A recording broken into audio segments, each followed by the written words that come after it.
asalaamaaleykum mbokki Sénégal maa ngi leen di nuyu di leen ziar di dellu si sama Kestekki 382 maa ngi ci wax affaire wàññi doole président de la république institution bi ndaxte gis nañ ne fukki at ak ñaar yoo xam ne Macky Sall nekk na ci njiitu Sénégal wane na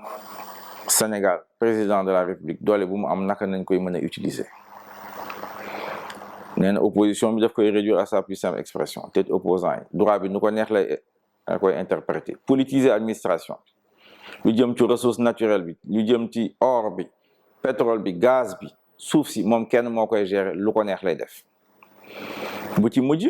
mooy la mu wax bërki démb nee na waa cadre Casace yi Pierre Goudiaby Atepa jiite ko nee na ñooñu ay escroc nañ loolu yëpp day wane ne ñun suñu bëggee Sénégal jëm kanam war nañu góorgóorlu ñu ñëpp nekk ci langue politique maa ngi leen di woo ci loolu ñu xool naka nañuy wàññi dooli président de la république man de sama wàllu bopp wax naa leen ne pare naa ci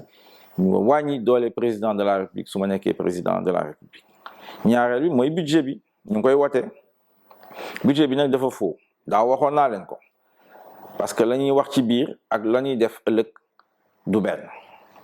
artu woon naa nee naa Amadou Ba ak Moustapha Ba soxla nañu 150 milliards d'ici fin décembre kenn wedduwum gis nañ ne léegi nag